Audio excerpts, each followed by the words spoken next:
Hello students, welcome to the class.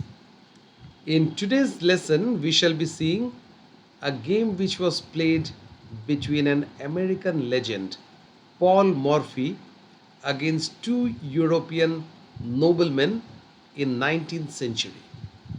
The year was 1858 and the place where this exhibition game was played was Opera Hall in or Opera House in Paris. There were lots of spectators who came to watch the great Paul Morphy play a discussion game which was going on between the French and German noblemen. They were discussing the moves among themselves and playing against Paul Morphy. And the reason why this game is being shown to you is that it's not only a famous game, which I believe all of you should learn, but it's also a very instructive game. And through this game, we will revise our previous lessons. Okay, whatever we learn should be put into practice. So we shall be seeing how good players are implementing the theoretical knowledge in their practical games. So let's start the game. It's Paul Morphy, the American legend, playing white against his opponents who were consulting with each other and playing. And the year was 1858. Quite old game. So Morphy started with e4, which is a good move because it develops the pieces or prepares to bring out the pieces. Black also played e5, which is a good move. White played knight f3. Now, in general, best moves in the openings are those which helps us to bring out our pieces quickly while attacking the opponent pieces. That means it has two motives. One to develop, second to attack. Now black advanced his pawn to d6, defending the pawn. If white captures by mistake, black will also capture the knight. Now white played d4, further putting pressure on this pawn. Now white is attacking this pawn with two forces and black has only one defense. So what should black do? Black should either exchange or he can defend the pawn with his knight or maybe with the queen, or he can play what he did. He decided to pin the knight. Now we are recalling what pin means. Pins are those situations, the situations wherever pieces are tied down. Here the knight cannot move because the bishop will attack the queen. So the knight is pinned. Now what did white do?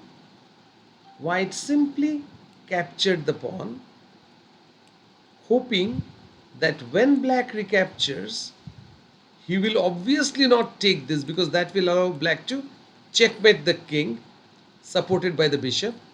Rather, he will first capture the queen, move the queen away from d1 and then capture the pawn. Now this was white's idea. Now what did black do? Black played something which is very instructive. He played an in-between move. Obviously he will capture this. But before that, he played bishop f3. These in-between moves are called intermediate moves in chess. So black played an intermediate move. Now here white recaptured with the queen and now black took this pawn. Everything is equal once again. The only difference is black has captured a knight, white has captured a bishop. Both of them are of equal value. Now what does white do from here? He continues to bring out his pieces, and as I said earlier, the best moves in openings are those where you not only develop your pieces but you also attack your opponent. Now white is threatening to checkmate black on f6, f7.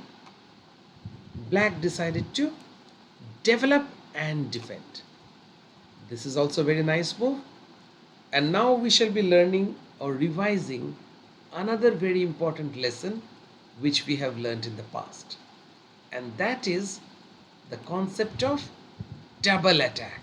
Attacking two things simultaneously. White is planning to capture the pawn.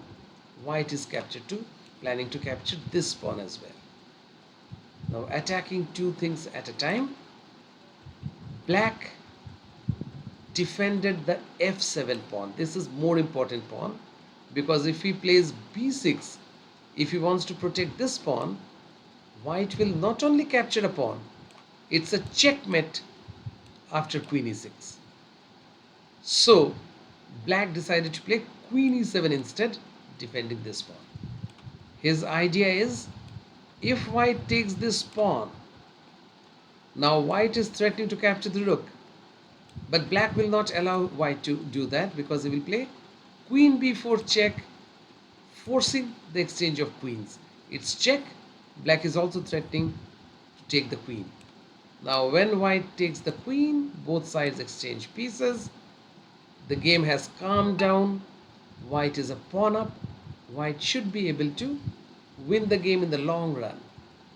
But white was in attacking mood.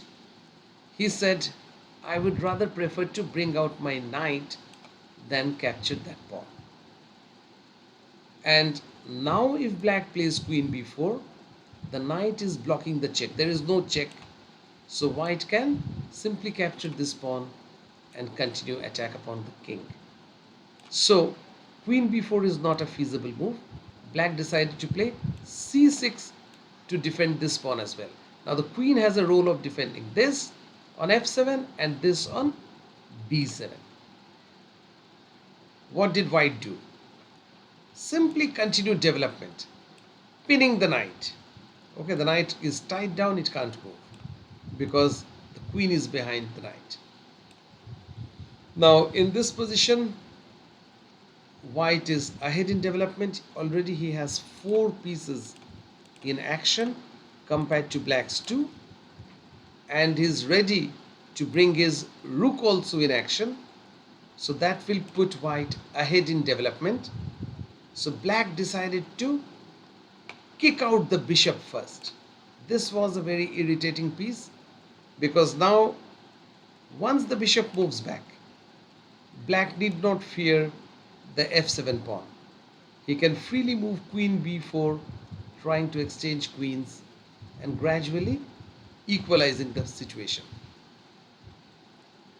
Now after fb5, white played an excellent move, and the move is, he sacrificed his knight. He refused to go back.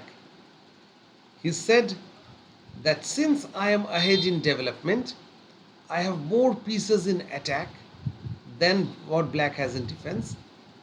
Why don't I keep on attacking even at the cost of a knight? The knight captured the pawn captured the knight, and white played bishop b5 check. So it means white has given up his knight only for 2 pawns. But white is bringing out his pieces very quickly. Black blocked the check and white went for castling long. So this is a typical scenario where long castles is actually a good idea, because it connects the rook and the rook is threatening to capture this knight. Although white is the knight down, but white is likely to recapture the knight. Now what did black do? He supported the knight. And what did white do? He captured this knight and he brought the other rook into action. So very quickly white is bringing all his pieces into action. There is not a single piece which is not attacking. Everything is attacking for white. This bishop pins down the knight, which is defending the rook. Okay, so everything, and this bishop of course is attacking the rook. This rook is also attacking the rook. Everything is in attack. What should black do? Although black is having an extra rook, but that extra rook here is not doing anything. So black played queen e6, offering to trade the queens and more importantly unpinning the knight. Now till the moment the queen was here, the knight could not move because the bishop was threatening. Now when black plays queen e6, the knight can now freely defend without losing the queen. What should white do?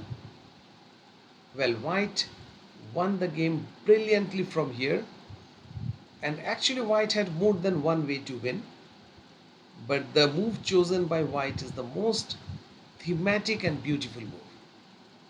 So think and try to find a way how Morphy played. White captured the rook. Check.